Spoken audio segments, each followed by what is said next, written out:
Assalamualaikum warahmatullahi wabarakatuh. Anak-anak, jumpa lagi dengan Bu Daruni. Kali ini kita akan membahas sistem perkembangbiakan pada tumbuhan dan hewan bagian pertama. Anak-anak, reproduksi atau perkembangbiakan pada makhluk hidup dibedakan menjadi dua. Yang pertama, perkembangbiakan aseksual atau vegetatif. Perkembangbiakan aseksual atau vegetatif adalah perkembangbiakan pada makhluk hidup yang tidak didahului oleh peleburan sel kelamin jantan dan sel kelamin betina. Sementara perkembangbiakan seksual atau generatif adalah perkembangbiakan pada makhluk hidup yang didahului oleh peleburan sel kelamin jantan dan sel kelamin betina. Peleburan sel kelamin jantan dan sel kelamin betina bisa kita lihat melalui gambar ini. Inilah yang disebut dengan fertilisasi, peleburan sel kelamin jantan dan sel kelamin betina. Anak-anak, apa perbedaan perkembangbiakan vegetatif dan perkembangbiakan generatif pada makhluk hidup? Mari kita pelajari. Yang dibedakan adalah pertama, awal terbentuknya individu baru. Pada perkembangbiakan vegetatif, awal terbentuknya individu baru tidak didahului proses fertilisasi. Sementara pada perkembangbiakan generatif didahului proses fertilisasi. Dengan demikian, berapa jumlah individu yang terlibat untuk perkembangbiakan vegetatif? 1 individu, sementara yang generatif 2 individu, yaitu individu jantan dan individu betina. Bagaimana sifat individu baru dari perkembangbiakan vegetatif? Yaitu sama dengan sifat induknya, karena di sini tidak ada proses fertilisasi.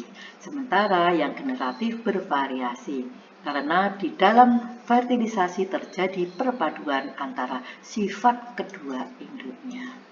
Berikutnya anak-anak, perkembangbiakan aseksual dan seksual pada tumbuhan. Mari sebelumnya kita pelajari dulu dunia tumbuhan. Dalam hal ini kita akan melihat bahwa dunia tumbuhan ada di antaranya tumbuhan Lutales yang dibedakan menjadi tumbuhan jamur, alga, juga lisenes. Kemudian tumbuhan lumut, contohnya adalah seperti ini, paku. Nah, ada banyak di sekitar kita. Kemudian tumbuhan biji yang dibedakan menjadi dua. Pertama adalah tumbuhan biji terbuka, contohnya adalah melinjo, dan berbiji tertutup, contohnya tanaman kembang sepatu. Kita lanjutkan. Perkembangbiakan aseksual atau vegetatif pada tumbuhan. Anak-anak, pada beberapa alga dan fungi ada yang membelah diri. Sebagai contohnya adalah fungi jamur belah bakteri. Kemudian untuk tumbuhan tales, lumut, dan paku yang kasat mata biasa dengan spora. Sementara pada biopita dan paku ini mengalami metagenesis. Kita lanjutkan.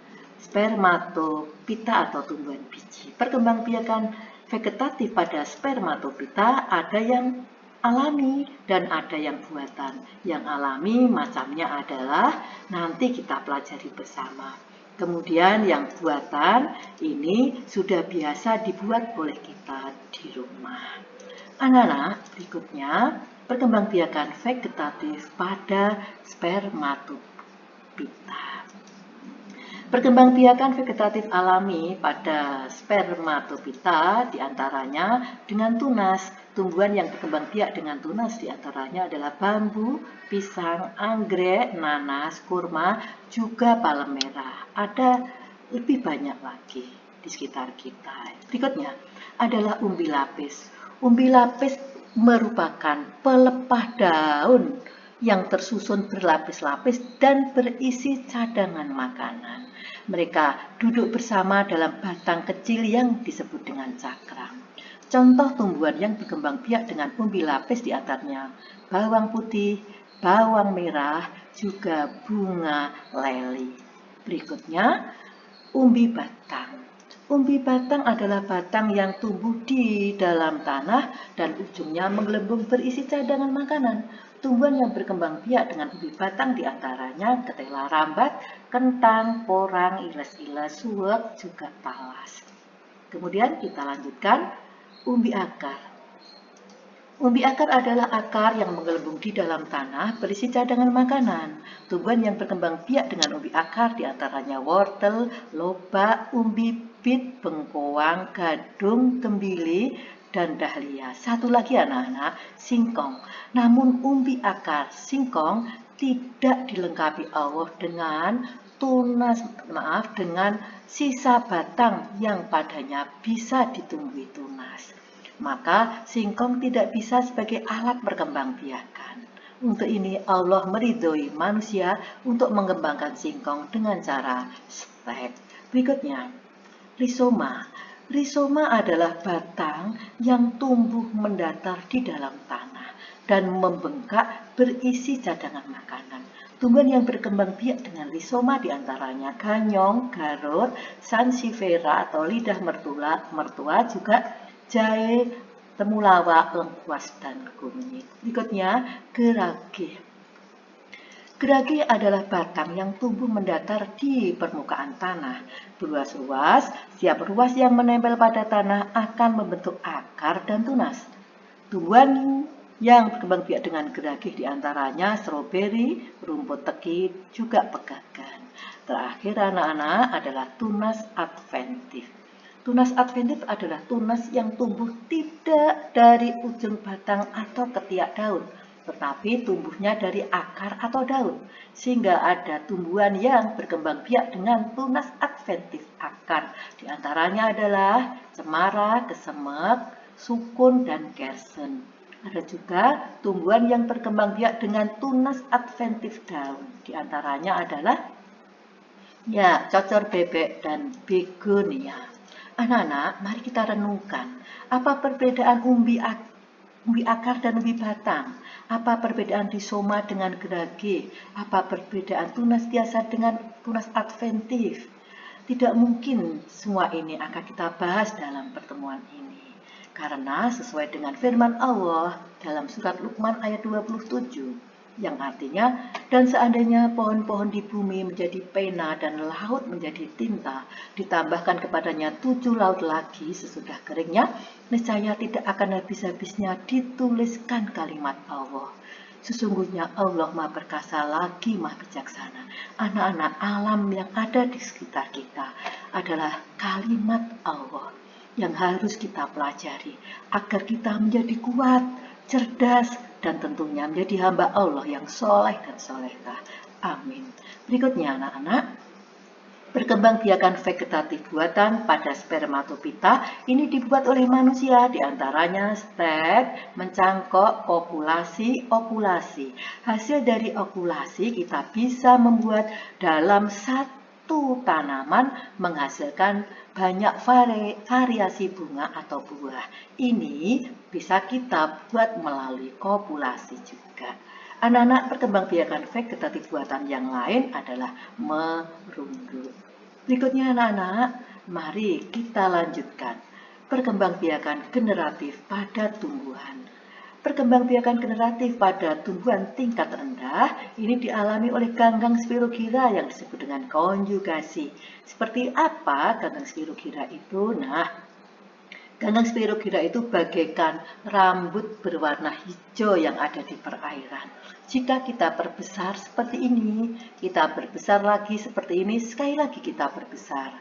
Dan kita akan menemukan bahwa ada 2 spirogyra sedang mengadakan konjugasi di mana isi sel dari spirogyra yang satu mengalir bersatu dengan isi sel dari spirogyra yang lain. Terjadilah konjugasi. Inilah skema konjugasi spirogyra. Kemudian, mari kita lanjutkan perkembangbiakan generatif pada spermatopita. Tumbuhan spermatopita diawali dengan terjadinya penyerbukan, kemudian diikuti fertilisasi atau pembuahan. Pembuahan pada gimnosperma disebut dengan pembuahan tunggal, sementara pada angiosperma disebut dengan pembuahan ganda. Mari kita pelajari selanjutnya. Perkembangbiakan generatif pada gimnosperma. Gimnosperma merupakan tumbuhan yang bijinya tidak tertutup kulit buah. Alat reproduksinya disebut dengan strobilus, konus atau ronjong dan terletak di ujung batang. Penyerbukan pada gimnosperma terjadi di tetes penyerbukan. Contoh gimnosperma adalah pinus, juga melinjo. Strobilus jantan dan betina, pinus dan melinjo dalam satu pohon anak-anak sehingga mudah terjadi penyerbukan. Sementara pada pakis haji, strobilus jantan dan strobilus betina tidak dalam satu pohon sehingga sulit terjadinya penyerbukan. Anak-anak, bagaimana pembuahan tunggal terjadi pada gimnosperma? Mari kita lihat skema berikut. Konus jantan atau strobilus jantan menghasilkan polen atau sperma, sementara konus betina menghasilkan ovum atau sel telur. Apabila polen atau sperma jatuh di tetes penyerbukan, terjadi penyerbukan, kemudian dilanjutkan terjadinya pembuahan tunggal, sehingga sel telur berubah menjadi embrio. Embrio tersimpan di dalam biji, dan perkembangan selanjutnya biji tumbuh menjadi individu baru. Anak-anak, perkembangbiakan generatif pada angiosperma. Angiosperma ditandai dengan hadirnya bunga. Bagian bunga silakan diingat kembali, ini pelajaran SD dahulu. Ayo, mestinya anak-anak masih ingat, dipelajari lagi. Selanjutnya, penyerbukan pada angiosperma terjadi di kepala putik. Serbuk sari yang jatuh di kepala putik yang datang dari bunga itu sendiri disebut dengan penyerbukan sendiri, sementara serbuk sari yang berasal dari bunga lain dalam satu pohon itu disebut dengan penyerbukan serumah atau penyerbukan tetangga. Dan apabila serbuk sari berasal dari lain pohon namun satu varietas itu disebut dengan penyerbukan silang. Terakhir, apabila serbuk sari berasal dari bunga lain varietas lain pohon itu disebut dengan penyerbukan bastar. Berikutnya, bagaimana pembuahan ganda pada angiosperma terjadi? Mari kita lihat skema berikut. Nah, ini bakal biji terbungkus dalam bakal buah.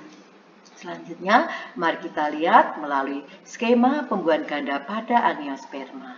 Apabila inti generatif pertama membuai ovum sel telur, maka terjadilah sigot. Nah, kemudian inti generatif kedua membuai inti kandung lembaga sekunder, akan terjadi endosperma.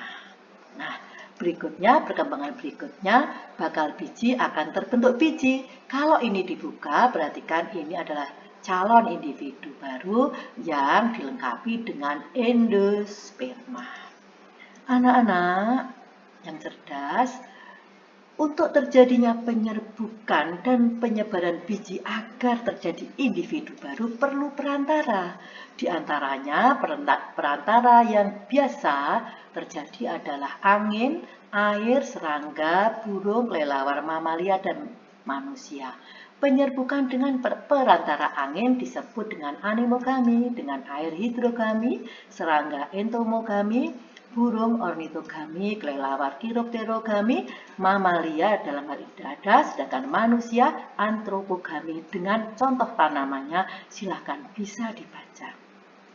Sementara penyebaran biji dengan dibantu angin anemokori, dengan air hidrokori, serangga entomokori, burung ornitokori, kelelawar kiropterokori, mamalia mamokori, dan manusia antropokori dengan contoh tanaman yang sudah ada. Anak-anak, begitu mudahnya untuk dihafal. Untuk penyerbukan, istilahnya ditambahi gami. Untuk penyebaran biji, ditambah kori. Anak-anak tinggal menghafal ini. Misalkan angin, dengan perantara angin untuk penyerbukan anemogami. Untuk penyebaran biji, anemokori. Hanya ditambah gami dan kori. Mudah bukan? Anak-anak, IPA selalu di hati.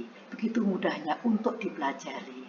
Sekian, semoga bermanfaat. Sampai jumpa pada materi bagian kedua pada pertemuan yang akan datang. Assalamualaikum warahmatullahi wabarakatuh.